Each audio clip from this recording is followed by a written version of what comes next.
Assalamualaikum warahmatullahi wabarakatuh.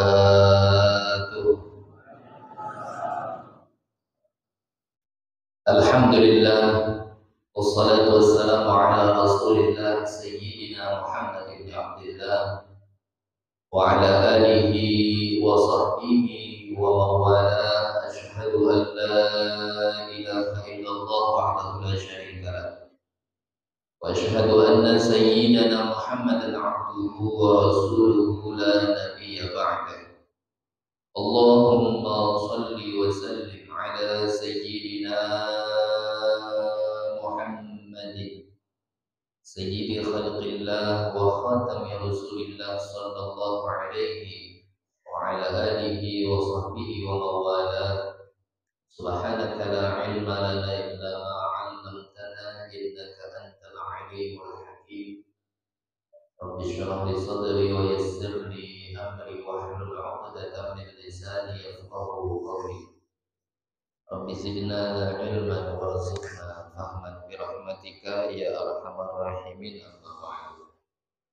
Hadratul kiram wal muhtaram yang sama-sama kami muliakan, kami ta'zimkan pada seluruh para tokoh masyarakat, tuan-tuan guru, para kiai, para ustaz, para ustazah, para imam, para bilal, khatib, dan seluruh tokoh-tokoh masyarakat yang hadir pada malam hari ini.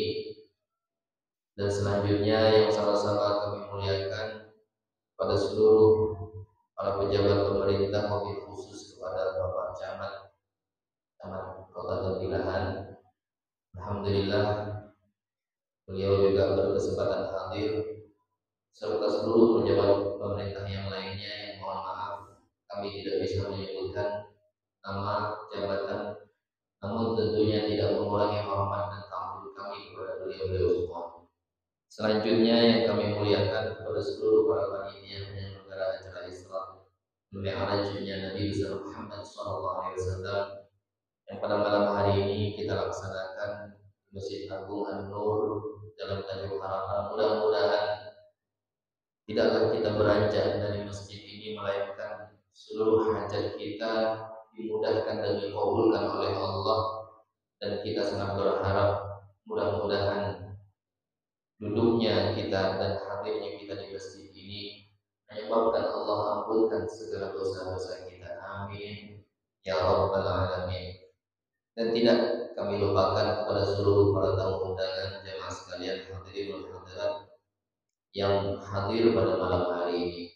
Syukur alhamdulillah di kesempatan yang penuh dengan keberkahan ini Allah berikan kepada kita kesempatan kembali untuk bertatap muka, berwajah, berkumpul di masjid yang sangat mulia ini.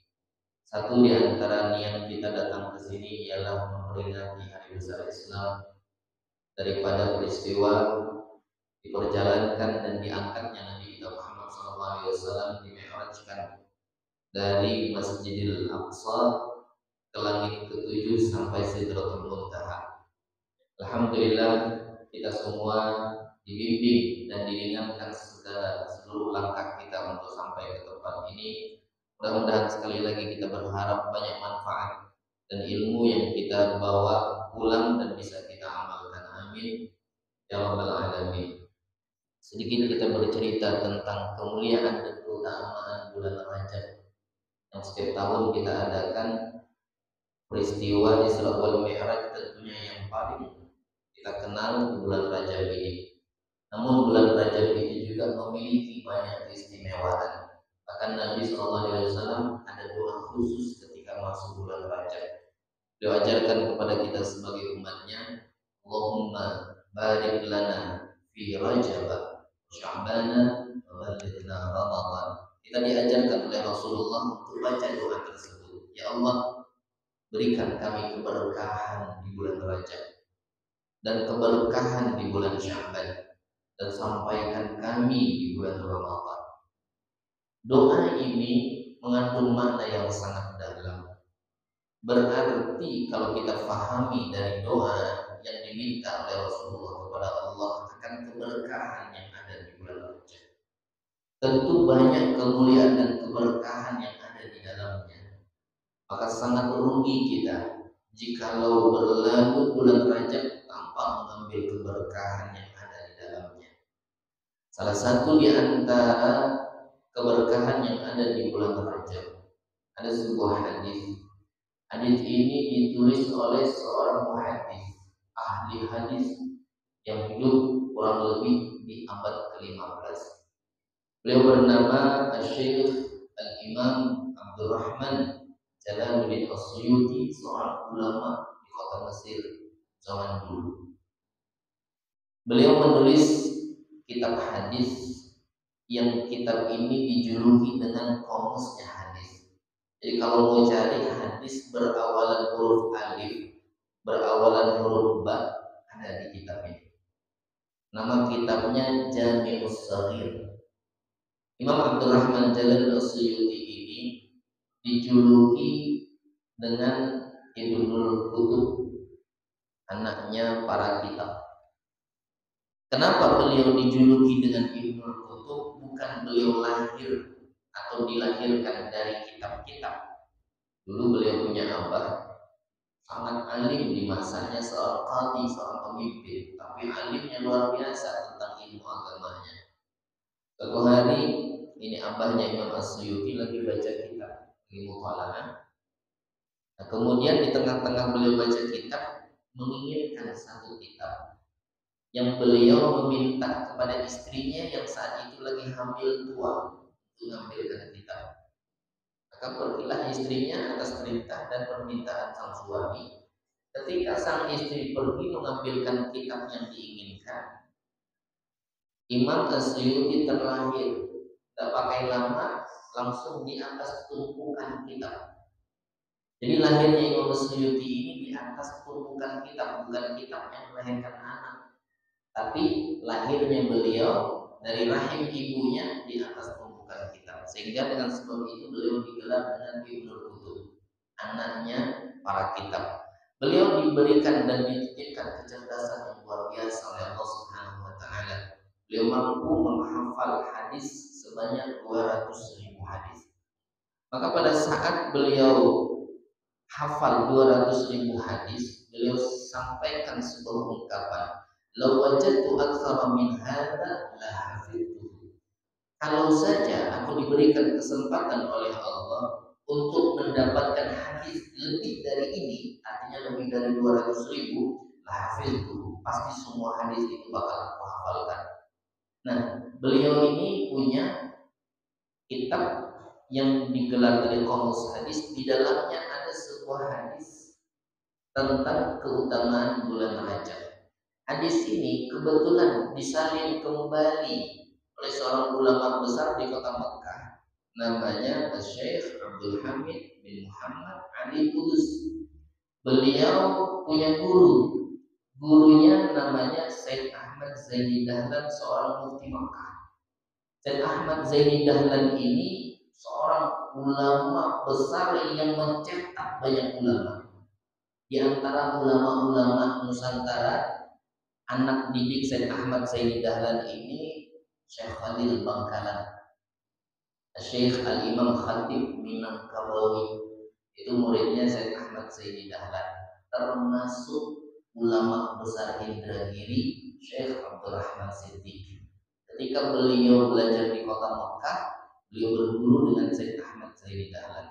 Syekh Ahmad Zaini Dahlan ini punya salah seorang murid yang bernama Syekh Abdul Hamid bin Muhammad Ali Kudus.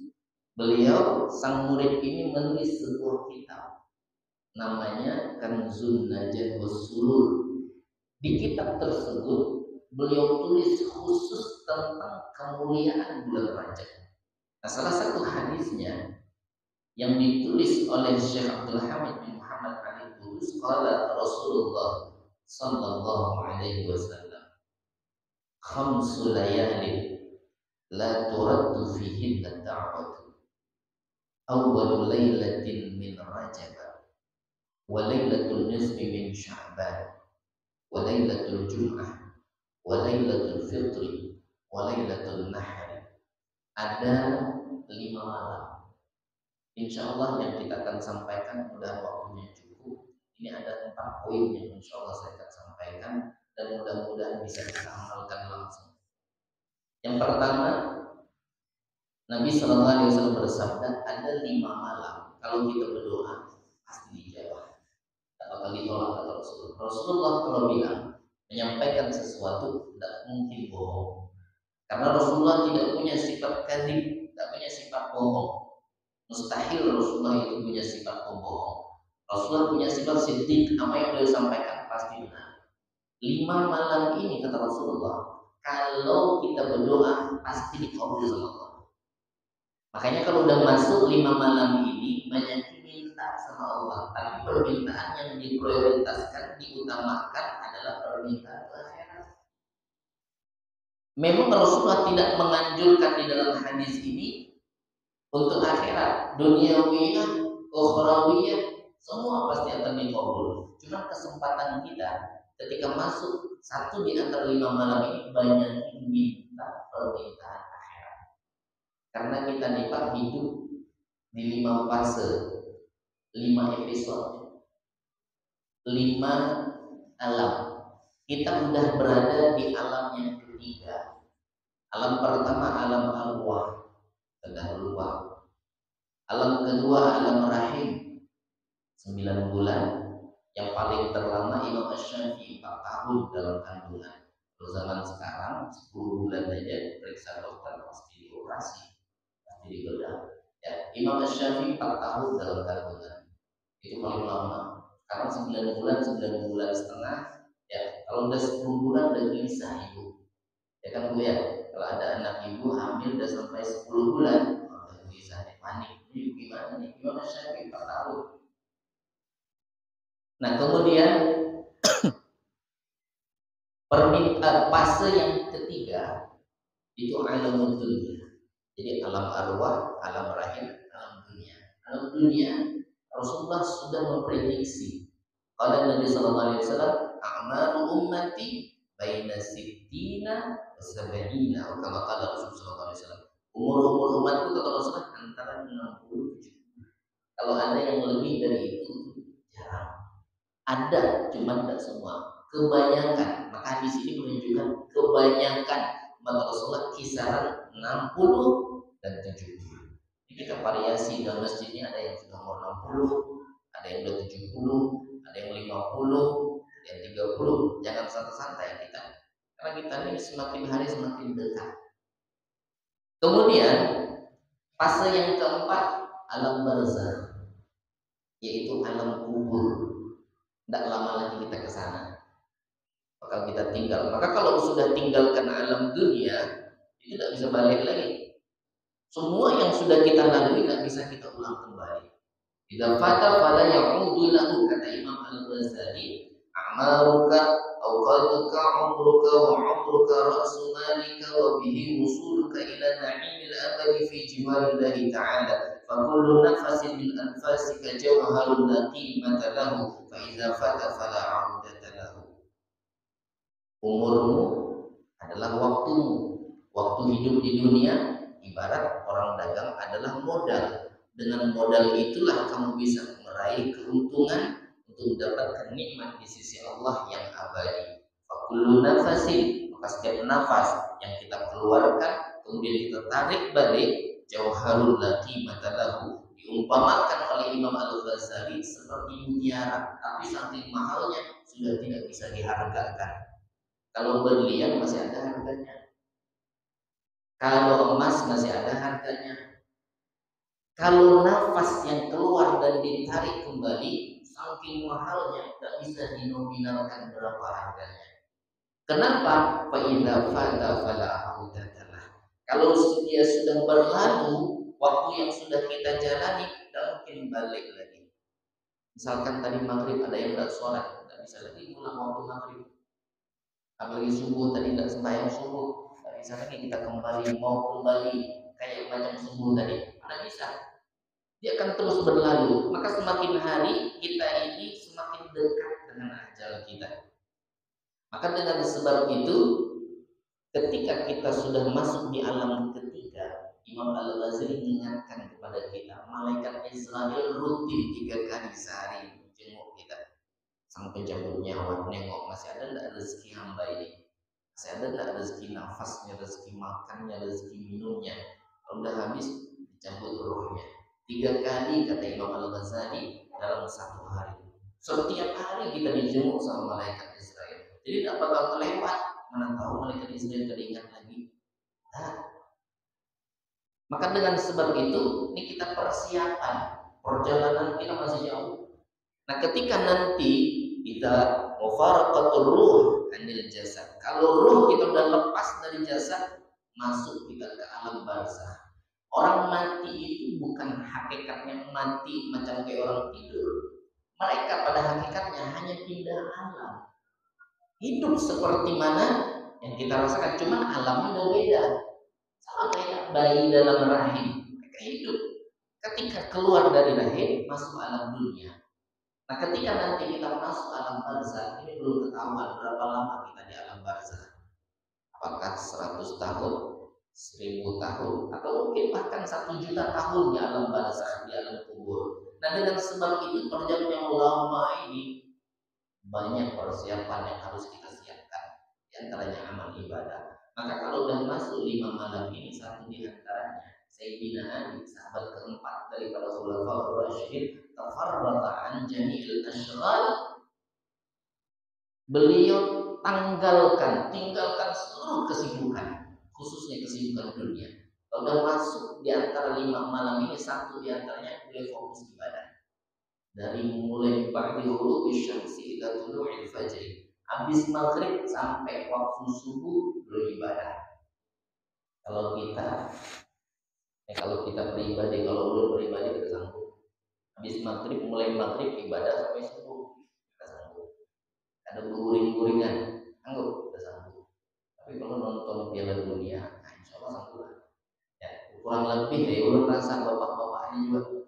Ya, kita sanggup, kita fisik kita udah lemah karena himmah keinginan ibadah itu yang kurang.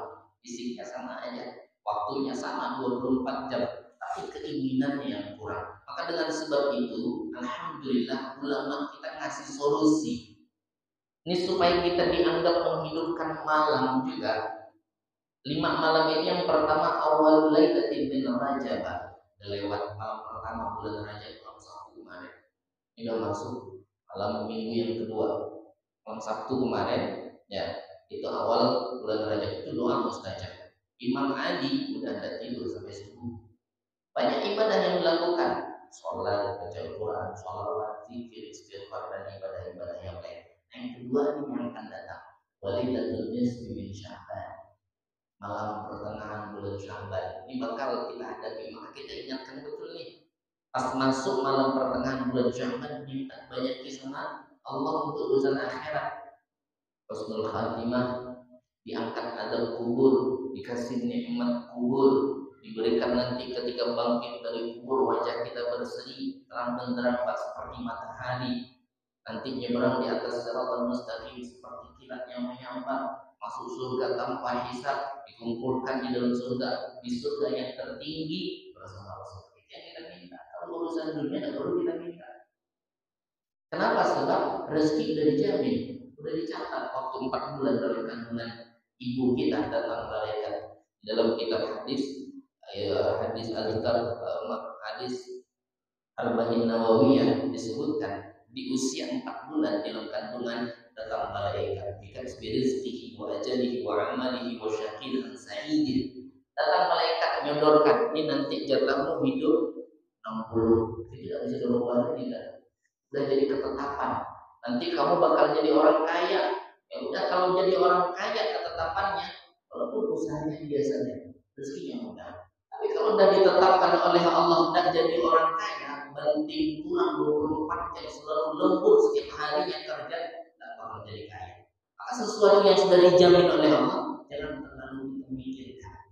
Wa ma min dabbatin fil ardi illa 'ala Allahi rizquha. Kata Allah dalam Al-Qur'an, tidak ada yang melata di atas muka bumi kecuali rezeki sudah dijamin.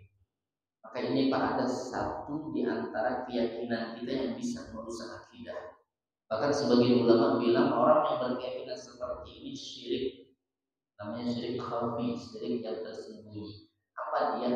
Saya kalau tidak kerja tidak makan. Syirik itu. Saya kalau tidak kerja tidak makan. Kata ibu, bang, jangan tidak kerja hari ini. Nanti makan apa kita? Menyekutukan kerjaan dengan rezeki. Rezeki sudah dijamin sama Allah. Kerja hanya bentuk ikhtiar kita. Jangan pula kita tinggal. Kerja kita tetap, tapi bukan dari kerja itu yang mendatangkan rezeki dan kasih kita makan. Tetap rezeki itu datangnya dari Allah Subhanahu wa Ta'ala. Kenapa? Sebab kalau kita pakai logika, seandainya rezeki itu datangnya dari pekerjaan, mungkin mereka para petani itu jauh lebih kaya-kaya, mohon maaf, dari orang yang kerja di kantoran. Kenapa? Sebab ada yang petani itu ayam itu belum bangun di dalam kebun, ayam belum bangun, pulang tengah malam, apalagi petani kelapa yang tergantung pasang surut harus keluarkan kelapa sampai subuh. Tapi nyatanya tidak semua petani itu kaya. Kalau saja seandainya nih rezeki itu datangnya karena kecerdasan dan kepintaran, mungkin yang paling kaya di dunia ini mereka, para profesor, doktor, para cendekiawan, para pemikir, itu yang paling kaya. Tapi nyatanya tidak juga. Kalau seandainya dengan jabatan kita yang bikin kaya, pasti presiden, jabatan tertinggi di negara Indonesia yang paling kaya. Ini nyatanya masih banyak yang lebih kaya daripada presiden. Ini menunjukkan bahwa rezeki itu dijamin sama Allah. Bukan pekerjaan, bukan kecerdasan otak, dan bukan pangkat dan jabatan kita yang bikin kaya, tapi Allah Subhanahu wa Ta'ala. Maka kita kerjakan pekerjaan kita hanya sebagai bentuk ikhtiar, tapi ingat yang ngasih rezeki itu Allah. Makanya ketika kita bekerja, kita berusaha, jangan kita melupakan Allah Subhanahu wa Ta'ala. Jangan sekalian yang dimuliakan Allah. Ulama kita kasih solusi supaya nanti malam nisfu Sya'ban, kalau malam pertama bulan Rajab, kita berharap mudah-mudahan tahun depan masih panjang umur, amin. Malam nisfu Sya'ban ini kita jadikan malam banyak-banyak minta sama Allah dan kita hidupkan malamnya. Apa yang disampaikan oleh ulama kita? Ini caranya. Kalau sama Imam Ali, kayaknya tidak sanggup. Adalah mungkin 1001 yang sanggup begadang sampai subuh. Tapi kebanyakan kita tidak sanggup. Ya. Yang pertama, lakukan salat maghrib berjamaah, isya berjamaah, subuh berjamaah. Nilainya sama seperti begadang semalaman ibadah. Mulai maghrib, nanti malam nisfu Sya'ban kita ingatkan. Nisfu Sya'ban, maghrib kita berjamaah, isya berjamaah, sama subuh. Maka sama kita begadang dari maghrib kita ibadah sampai masuk waktu subuh. Kalau kita juga tidak mampu melakukan yang pertama, masih ada alternatif jalan kedua. Apa dia? Minimnya, tapi nilainya lebih kurang, lebih sedikit dari yang pertama.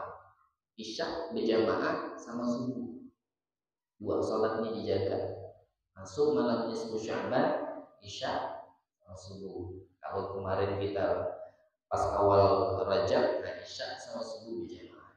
Kalaupun tidak bisa isya dan subuh berjamaah, ini paling rendah sudah, paling minim sudah sholat isya berjamaah. Tapi habis sholat isya dalam hati, ya Allah, saya berazam untuk sholat subuh nanti, kan belum masuk waktu subuhnya. Nanti kalau masuk waktu subuh saya sholat subuh berjamaah, azamnya. Walaupun ya ada ujungnya, bangun. Artinya apa? Kalau isya sudah berjamaah, habis isya langsung niat dalam hati azam. Seandainya memang terbangun, sholat subuh berjamaah. Kalau telat, tapi sudah ada niat, maka ini juga termasuk orang yang melaksanakan atau menghidupkan malam. Malam ketiga, Lailatul Jum'ah. Nah ini setiap minggu malam Jumat itu doa mustajab, doa diijabah sama Allah. Banyak minta untuk urusan akhirat yang belum pasti keadaan kita di alam barzakh. Yang keempat dan kelima, Lailatul Fitri, Lailatul Adha, malam hari raya Idul Fitri 1 Syawal, malam Idul Adha 10 Dzulhijjah. Nah ini yang pertama. Poin yang pertama, mudahan kita semua bisa mengamalkan, amin ya rabbal alamin. Yang kedua, disebutkan di dalam kitab Tuhfatul Ikhwan oleh Syekh Al-Imam Al-Fashani. Amalan ini disampaikan oleh Syekh Wahab bin Munabbah yang ditulis oleh Syekh Abdul Hamid bin Muhammad Ali Kudus. Faqal anna man istaghfara fi Rajab bil ghadati wal ashiyyi yarfa'u yadayhi wa yaqul Allahumma ghfirli warhamni wa tub alayya lam tamassan naru lahu jildan. Siapa orang yang beristighfar di bulan Rajab setiap pagi dan sore, paginya habis subuh, sorenya habis maghrib, sebagian ulama bilang habis isya, sambil mengangkat kedua tangan dan mengucapkan Allahumma ghfirli warhamni wa tub alayya. Sebagian ulama bilang Rabbil firli warhamni wa tub alayya, terserah mau Allahumma ghfirli atau Rabbil firli. Dibaca 70 kali habis subuh, 70 kali habis maghrib, telatnya habis isya dibaca selama 1 bulan. Kalau belum mengamalkan dari awal, nah mulai dari subuh nanti kita baca, atau mulai dari sekarang yang terhitung dari habis isya, nanti subuh diamalkan. Orang yang baca itu 70 kali selama bulan Rajab pagi dan sore, dalam tamassanna lahu jildan, kulitnya tidak dapat disentuh oleh api neraka. Kulitnya tidak akan disentuh. Ini amalan orang-orang saleh, termasuk guru-guru kita. Waktu di Hadramaut, di Yaman, nah ini amalannya. Jika udah masuk bulan Rajab, udah wiridnya bertambah. Rabbil firli warhamni wa tub alayya. Ya Allah, ampuni dosaku. Warhamni, sayangi aku. Wa tub alayya, terima taubatku ya Allah. Rabbil firli warhamni wa tub alayya. Rabbil firli warhamni wa tub alayya. Rabbil firli warhamni wa tub alayya. Kita mesti mikirkan ini. Kenapa? Ini kan untuk urusan nanti. Sayyidatuna Fatimah Az-Zahra radhiyallahu taala anha di antara putri tercinta Rasulullah. Beliau disebut nama beliau ini banyak. Satu di antaranya Fatimah. Fatimah ini orang yang menjaga, itu ibu. Sayyidatuna Fatimah itu bu, saking menjaga dirinya, beliau pernah manggil Sayyidatuna Asma, istri sahabat namanya Sayyidina Ja'far At-Tayyar. Sayyidatuna Asma ini teman dekat Sayyidatuna Fatimah. Suatu hari dipanggil Sayyidatuna Asma, ya Asma, wahai Asma, mau tak kamu nolongi saya? Kata Sayyidatuna Asma, maulah. Apa gerangan? Saya ini khawatir kalau nanti saya meninggal. Ini urusan nanti, bukan urusan dunia, urusan nanti. Maka ceritanya langsung, kalau nanti saya meninggal, saya khawatir. Ya, nanti banyak yang lihat badan saya dari dibawa ke kubur dan sebagainya. Tolong nanti sampaikan kalau saya wafat, yang mengurus jasad saya untuk memandikan, mengkafankan, menguburkan itu hanya keluarga terdekat saya. Hanya keluarga terdekat. Mandikan, kafankan, nanti nyolatkan. Cuman saya khawatir betul wahai Sayyidatuna Asma. Nanti kalau misalkan memandikan mungkin bisa keluarga dekat, ngafankan bisa keluarga dekat, nyolatkan sama bawa ke kuburan. Kalau bawa ke kuburan dulu kan belum ada keranda macam di kita betul, masih pakai tandu. Tandu itu kain di tengah, kayu dua. Nah, nanti jenazahnya taruh di tengah-tengah. Apa yang dikhawatirkan oleh Sayyidatuna Asma? Sayyidatuna Fatimah, aku khawatir nanti kelihatan bentuk tubuhku, apakah aku ini gemuk atau kurus atau aku pendek atau tinggi, nanti terlihat oleh mata-mata yang bukan mahram. Bayangkan sampai segitunya. Karena suatu hari Rasulullah pernah nanya, lagi kumpul sama sahabat, kata Rasulullah, wahai sahabatku sekalian, kalian saya kasih pertanyaan, siapa perempuan terbaik di atas muka bumi menurut kalian? Versi para sahabat nih. Maka sahabat saling menjawab dengan jawaban yang berbeda-beda. Termasuk yang hadir saat itu suaminya Sayyidatuna Fatimah, Sayyidina Ali. Mereka jawab ini, mereka jawab ini, perempuan terbaik dia jawab ini. Akhirnya setelah disimpulkan semua jawaban mereka para sahabat, Rasulullah bilang, ada yang benar, jawaban kalian ada yang tepat. Pulang Sayyidina Ali, berceritalah di rumah, wahai istriku Fatimah, tadi Rasulullah ayahmu kasih kami pertanyaan. Beliau nanya kepada kami siapa perempuan terbaik di atas muka bumi ini. Lalu kami jawab dengan jawaban begini. Kemudian Rasulullah menyalahkan semua jawaban kami itu salah. Kata Sayyidatuna Fatimah, aku tahu jawabannya. Nah, tidak berselang lama beliau Sayyidatuna Fatimah menghampiri Rasulullah. Kata Sayyidatuna Fatimah, ayah, kemarin ayah bertanya dengan sahabat-sahabat. Sayyidina Ali bercerita kepadaku. Ayah bertanya siapa perempuan yang terbaik di atas muka bumi ini. Boleh tidak ya Fatimah yang jawab? Rasulullah, boleh nak, silakan jawab. Siapa perempuan terbaik di atas muka bumi ini? Apa kata Sayyidatuna Fatimah? Allah tarar rajulul ajnabiyyu wala yaraha.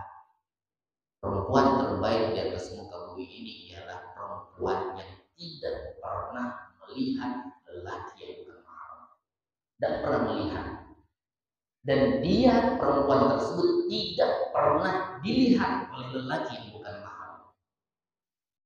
Ada huwa an-nisa salihah. Itulah perempuan terbaik wahai ayah. Langsung oleh Rasulullah dipeluk anak Masya. Ini betul-betul jawaban yang benar dan tepat wahai putri tercintaku. Jadi Sayyidatuna Fatimah itu saking khawatirnya. Kan kalau orang pakai kain kafan dan pakai kain kafan yang longgar pasti sesuai dengan ukuran badan. Maka yang dikhawatirkan oleh Sayyidatuna Fatimah, kalau saya dibawa ke kubur pasti banyak yang nampak nanti. Lihat bentuk tubuhku, aku dikuruskan, gemuk, tinggi, pendek. Lalu di obrolan antara Sayyidatuna Fatimah dengan Sayyidatuna Asma ini, Sayyidatuna Asma bercerita, dulu wahai Fatimah, kami pernah tinggal di Habasyah. Habasyah itu Ethiopia, atau kita kenal sekarang dengan Afrika. Dulu saya alhamdulillah punya kawan di Habasyah. Banyak di situ turunannya Sayyidina Hasan, cucu Rasulullah dari Sayyidina Hasan. Kalau di kita di Indonesia, para habaib itu turunannya Sayyidina Husain. Jadi kata Sayyidatuna Asma, waktu kami tinggal di Habasyah dulu, kalau orang meninggal, dia kalau dibawa jenazah ke kuburan itu betul-betul. Nah, itu yang disebut dengan keranda kita zaman sekarang ini. Kata Sayyidatuna Fatimah, kamu ingat tak wahai Sayyidatuna Asma bentuknya macam mana? Kata Sayyidatuna Asma, masih ingat. Bisa tidak kamu ajarkan bikin keranda itu kepada suamimu Sayyidina Ja'far At-Tayyar, kemudian suamimu mengajarkan kepada suamiku Sayyidina Ali, supaya aku nanti dibikinkan model macam itu. Udah mau bentuk tubuhku nampak. Maka diajarkan, dan Sayyidatuna Fatimah ketika wafat dibawa dengan keranda tersebut. Sayyidatuna Fatimah nanti idza kana yaumul qiyamah yunadi ya ahlal mahsyar. Nanti kalau sudah terjadi hari kiamat, sebuah riwayat menyebutkan kalau sudah terjadi hari kiamat, nanti ada seruan ketika hamba Allah dari zaman Nabi Adam sampai manusia terakhir itu kumpul di mahsyar. Ada bunyi suara yang berseru, wahai sekalian hamba Allah penduduk mahsyar, tundukkan kepala dan pandangan kalian. Fatimah bintu Rasulillah tamurru ala siratil mustaqim.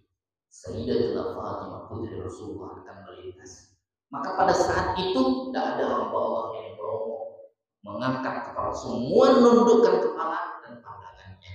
Datanglah Sayyidatuna Fatimah dengan kemuliaannya naik kuda yang berwarna putih melintas di atas siratal mustaqim. Tidak ada satupun yang mampu dan mengangkat kepalanya memandang Sayyidatuna Fatimah. Beliau memimpin perempuan-perempuan salihah. Di belakangnya semua perempuan-perempuan salihah mengikut Sayyidatuna Fatimah. Ibu-ibu, bu, jaga auratnya, aurat anak kita, agar kita nanti tergolong orang yang ikut belakangnya Sayyidatuna Fatimah Az-Zahra putri Rasulullah SAW. Ada satu doa yang diajarkan langsung oleh Sayyidatuna Fatimah. Itu kita juga Pak. Doa ini kalau dibaca, insya Allah pagi sebelum keluar rumah kalau kita baca aman dari maksiat seharian. Tapi dibacanya dengan kadar yang sudah ditentukan oleh beliau dan boleh kurang tidak boleh lebih. Dibaca 19 kali. Setiap pagi sebelum keluar rumah baca 19. Nanti besok pagi baca, lusa baca dan seterusnya. Insya Allah kalau kita keluar Allah tundukkan pandangan kita. Bil khusus maksiat-maksiat mata. Ya, aman dari perbuatan dosa. Ini doa tidak terlalu panjang. Kalau yang cerdas mungkin bisa langsung hafal. Ya, kalau kita otaknya udah banyak campurannya, ya rekam pakai HP boleh tidak apa-apa. Saya bacakan nanti ikuti, tapi saya dulu yang baca. Setelah itu, ya nanti bapak-bapak, ibu-ibu kita baca sama-sama 3 kali. Mudah-mudahan kita hafal. Ini kita amalkan 19 kali, tidak boleh kurang, tidak boleh lebih. Dibaca setiap hari, aman dari dosa dalam satu hari. Bismillahirrahmanirrahim. Bapak Ibu dengarkan dulu, nanti kita sama-sama. Ya Hayyu, Ya Qayyum, birahmatika astaghitsu wa min adzabika astajiru. Aslih li sya'ni kullahu wa la takilni ila nafsi wa la ila ahadin min khalqika tarfata'in. Wahai Zat yang maha hidup, wahai Zat yang maha gagah perkasa, dengan rahmat-Mu aku meminta pertolongan, dan dari azab-Mu aku minta perlindungan. Birahmatika astaghfir. Aslih li nafsi, perbaikilah diriku ya Allah. Wala takilni ila nafsi, jangan biarkan nafsuku yang menguasai diriku. Wala ila ahadin min khalqi, dan jangan biarkan satu pun di antara makhlukmu yang menguasaiku, ngatur-ngatur aku. Tarfata'in, sekejap mata pun. Makanya dibaca 19 kali setiap pagi sebelum keluar rumah, seharian dijaga oleh Allah dari perbuatan maksiat. Dan ini doa langsung diajarkan oleh Sayyidatuna Fatimah Az-Zahra putri tercinta Rasulullah SAW. Boleh kita baca 3 kali, mudah-mudahan kita hafal. Ini baru poin kedua. Kita hampir 10. Ada 2 lagi insyaallah. Bismillahirrahmanirrahim. Ya Hayyu, Ya Qayyum, birahmatika astaghitsu wa min adzabika astajiru. Aslih li sya'ni kullahu wa la takilni ila nafsi wa la ila ahadin min khalqika tarfata 'ain. Ya Hayyu, Ya Qayyum, birahmatika astaghitsu wa min 'adzabika astajiru. Aslih li sya'ni kullahu wa la takilni ila nafsi wa la ila ahadin min khalqika tarfata 'ain. Sekali lagi. Ya Hayyu, Ya Qayyum, birahmatika astaghitsu wa min 'adzabika astajiru. Aslih li sya'ni kullahu wa la takilni ila nafsi wa la ila ahadin min khalqika tarfata 'ain. Mudah-mudahan kita bisa mengamalkan semuanya. Hadirin wal hadirat jamaah sekalian yang dimuliakan Allah. Kemudian yang berikutnya, jadi yang pertama kita ingat malam-malam mustajab doa. Yang kedua, jangan lupa istighfar rajab supaya kulit kita tidak disentuh oleh neraka setiap pagi sama sore, Rabbil firli warhamni wa tub alayya, Rabbil firli warhamni wa tub alayya. Yang ketiga, Rasulullah SAW bersabda, "Man lazima istighfar, ja'alallahu lahu min kulli hammin faraja, wa min kulli dhiqin makhraja, wa razaqallahu min haitsu la yahtasib." Siapa orang yang langgeng istighfar, karena bulan Rajab ini kata Rasulullah syahrullah, kata ulama syahrul istighfar, bulan banyak minta ampun karena ampunannya banyak. Rasulullah di dalam sebuah hadis menyampaikan siapa orang yang langgeng, bukan pas perlu, tapi memang jadi amalan rutin, bukan pas perlu.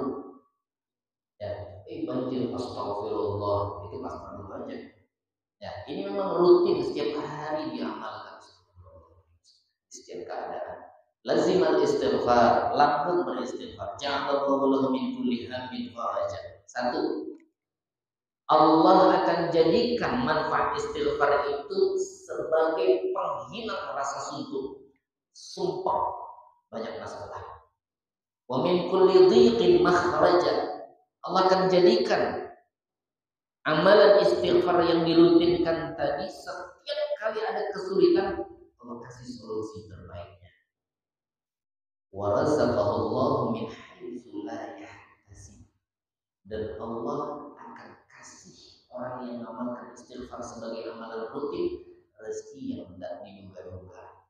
Jadi dulu ada seorang ulama besar, mazhab keempat yang terkenal. Mazhab tertua itu mazhab Imam Abu Hanifah, mazhab kedua Imam Malik, mazhab ketiga mazhab kita Imam Asy-Syafi'i, mayoritas Indonesia bermazhab beliau. Yang ketiga, yang keempat mazhabnya Imam Ahmad bin Hanbal. Imam Ahmad bin Hanbal ini murid Imam Asy-Syafi'i waktu di Baghdad. Waktu beliau Imam Asy-Syafi'i berfatwa di Baghdad punya murid namanya Imam Ahmad. Di penghujung akhir hayat Imam Asy-Syafi'i dan ke Mesir dan wafat di Mesir. Nah, Imam Ahmad bin Hanbal, beliau ini seorang ulama yang diberikan kecerdasan yang luar biasa. Kalau Imam As-Suyuti hafal 200.000 hadis, Imam Ahmad 1 juta hadis. 1 juta hadis melekat di dalam otaknya Imam Ahmad bin Hanbal. Bayangkan 1 juta. Terus bagaimana dengan Imam Asy-Syafi'i yang dalam kandungannya 4 tahun? Kalau Imam Asy-Syafi'i ini Pak, ini misalkan baca kitab, yang mau dibaca halaman sebelah kanan, ini yang halaman sebelah kiri harus ditutup. Kalau tidak terganggu konsen beliau, tertengok hafal macam kayak fotokopi. Tertengok bukan sengaja mau baca itu hafal. Saking cerdas Imam Syafi'i. Nah, beliau punya murid Imam Hambali ini hafalan hadisnya 1 juta. Beliau tinggal di kota Baghdad. Suatu hari Imam Hambali ini ada rasa keinginan mau kunjung ke kota Basrah, perkampungan di kota Baghdad. Suatu hari hati beliau minta, kenapa? Berat betul rasanya kepengen kota Basrah. Padahal di Basrah ini dia tidak tahu ada siapa, tidak ada keluarga, tidak ada yang mau dikunjungi. Cuman hatinya terus Basrah. Akhirnya beliau putuskan apa kata hati, berangkatlah beliau ke Basrah. Sampai di perkampungan di kota Basrah, beliau sholat Isya di satu masjid. Orang saleh itu nyarinya masjid, ya bukan penginapan. Akhirnya masjid dulu beribadah salat Isya. Dia bingung, dalam artian bingung ini mana nih? Ini udah sampai di Basrah. Hati memang kuat pengen ke Basrah, tapi di Basrah ada apa? Dia tidak tahu. Ya udah, beliau putuskan, saya istirahat dulu di masjid ini, nanti habis subuh saya lanjut lagi jalan. Akhirnya setelah selesai salat Isya, jamaahnya bubar, marbot masjid, kaum masjidnya datang menghampiri Imam Ahmad. Imam Ahmad ini terkenal ulama besar, cuma orang wajah tidak kenal karena belum ada zaman media sosial seperti sekarang, bisa lihat di Facebook dan seterusnya. Dia tidak kenal nih. Kata ini marbot masjid, ya Syekh, mamnu antas tadi fi hadzal masjid. Mohon maaf wahai tuan, tidak boleh istirahat di sini. Tidak. Silakan pergi. Ini masjid mau kami kunci. Udah keluar Imam Ahmad. Udah lumayan berumur di masa itu, karena beliau masih tidak tahu mau kemana. Akhirnya balik lagi ke terasnya, masih udah dikunci, ditengok sama marbot masjid. Nah, ini orang kalau bahasa Banjarnya kan mendengarkan kan boleh di masjid ini. Akhirnya didatangi lagi. Kata ini marbot masjid bahasa mulai kasar. Bahasa Arabnya itu barra. Keluar. Kalau tadi cuma sama kalau istilah di sini idham, pergi. Ini barra keluar. Balik lagi yang ketiga, ditengok sama kaum atau makhluk masjid didatangi di bahasa yang sudah sangat kasar. Dalam istilah bahasa Arab, nyuruh pergi itu pakai bahasa rawah. Pergi, rohnya itu tidak boleh di sini. Tapi kalau pergi ke Mekah atau ke Madinah, ya ke tanah Arab, kalau udah bilang ruh, itu nyuruh pergi, tapi bahasanya kasar tuh. Kalau idham masih lembut. Kalau udah ruh, nah itu kasar. Akhirnya peristiwa ini dilihat oleh seorang tua juga, sang penjual tukang bikin roti, tidak jauh dari masjid. Tengok ada orang tua yang lagi diusir-usir beberapa kali. Akhirnya dipanggil, ya Syekh, wahai Tuhan, ada apa gerangan yang terjadi? Saya tengok tadi diusir-usir dari masjid. Kata Imam Ahmad, ya saya diusir-usir, saya adalah seorang musafir di kota Basrah ini. Cuma saya tidak tahu mau nginap di mana, istirahat di mana. Jadi saya putuskan mau istirahat di masjid. Cuma tidak boleh sama kaum masjid, sama penjaga masjidnya, masjid mau roti. Kata ini sang penjaga tukang jual roti, ya udah bawa ke tempat saya saja. Cuma tempatnya kecil, bisa untuk bawa istirahat. Ya kata Imam Ahmad, nanti habis subuh saya lanjut musafir lagi. Ya udah, sampai ke tempat itu Imam Ahmad bin Hambal pun berbaring. Ditinggal sama di tukang roti. Cuma pas ditinggal dia lanjut ngadon roti. Astagfirullah. La ilaha illallah.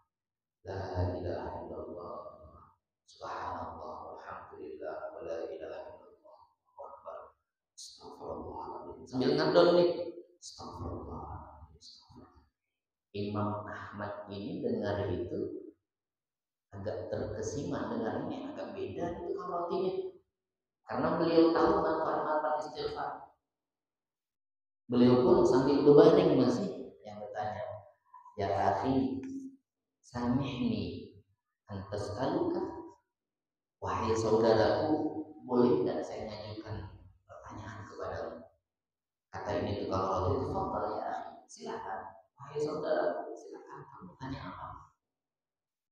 Saya dengar bapak tadi berzikir, istighfar, ketika ngadon apa yang bapak kerjakan selalu diiringi dengan zikir dan istighfar. Apa buah atau hasil yang bapak dapat dari yang bapak lakukan ini? Banyak istighfar setiap waktu, ngadon roti istighfar. Kata ini tukang roti, ma da'autu da'watan, ma da'autu du'aan illa astajaba Allah. Saya tidak pernah berdoa minta sama Allah kecuali kabul. Illa du'aan wahidah, kecuali ada satu doa yang belum dijawab hatta al-an, sampai sekarang belum dijawab sama. Kata Imam Ahmad, boleh tidak saya tahu doa apa gerangan? Uridu an Ahmad bin Hanbal. Aku minta sama Allah, aku ingin betul berjumpa dengan seorang ulama berwajah tatap muka yang namanya Imam Ahmad bin Hanbal. Bangun Pak Imam Ahmad. Dari tadi baring ngobrol biasa, dengar itu terperanjat, ya akhi, wahai saudaraku, subhanallah. Dari Muhammad, subhanallah. Bapak tidak usah khawatir lagi sekarang, tidak usah risau, tidak usah gelisah. Doa bapak semua dijawab oleh Allah. Maka kata ini tukang roti, kifadhalik, bagaimana doa saya dijawab? Berdirilah Imam Ahmad. Ana abdul faqir lillah Ahmad bin Hanbal. Aku hamba Allah yang fakir yang kau maksud, Ahmad bin Hanbal. Terharu, nangis di samping kabur. Alhamdulillah, Subhanallah, Masya Allah, anta Ahmadul hamba. Engkau adalah Ahmad ibn Hambal. Ya, kata Imam Ahmad langsung dibalut sama bersyukur, syukran lillahi ta'ala, bersyukur kepada Allah karena tidak ada satu doa yang diminta kepada Allah berkat istighfar, dengan keberkahan istighfar yang dia istiqamahkan dalam mengerjakan kecuali Allah. Maka apapun permasalahannya di dunia ini, solusinya adalah istighfar. Minta ampun dulu kita sama Allah. Dengan dosa kita yang banyak, terhalang segala macam keinginan dan hajat kita. Nah, kalau kita ingin hajat kita dikabul oleh Allah, banyak istighfar, langgengkan istighfar. Mudah-mudahan 3 perkara yang tadi saya sampaikan menjadikan manfaat untuk kita semua. Jangan lupa 5 malam dijaga, banyak minta doa sama Allah, minta urusan-urusan akhirat. Yang kedua, istighfar Rajab. Kalau memang dari awal bulan Rajab belum kita amalkan, oleh malam ini kita baca Alhamdulillah. Dan setelah itu apapun yang kita minta, lagi suntuk, lagi sumpah, baik masalah, punya hajat yang belum kabul, laksanakan dan langgengkan minta ampun dan istighfar kepada Allah. Insya Allah segala hajat kita akan dipermudah dan dikabulkan oleh Allah. Inilah yang bisa saya sampaikan pada malam hari ini. Mudah-mudahan jadi amalan untuk kita dan memotivasi kita untuk senantiasa berharap akan keridhaan dan keridhaan Allah Subhanahu wa taala. Mari sama-sama kita angkat kedua tangan kita dengan mohon dan minta kepada Allah dengan penuh kerendahan hati dan kekhusyuan.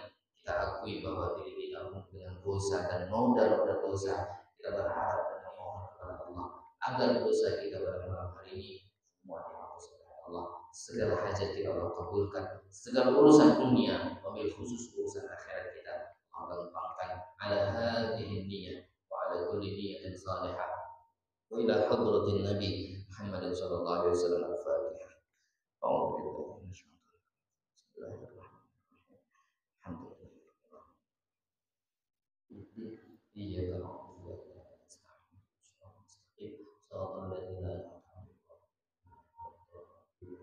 Astaghfirullahaladzim wa lakal hamdu ya ma'bud. Allahumma shalli wa sallim ala sayyidina Muhammadin fil awwalin wal akhirin wa sallim radhiyallahu tabaraka wa ta'ala an sahabihi sayyidina rasulillahi ajma'in. Allahumma ja'al jam'ana hadha jam'an marhuma wa tafarruqana min ba'dihi tafarruqan ma'suma.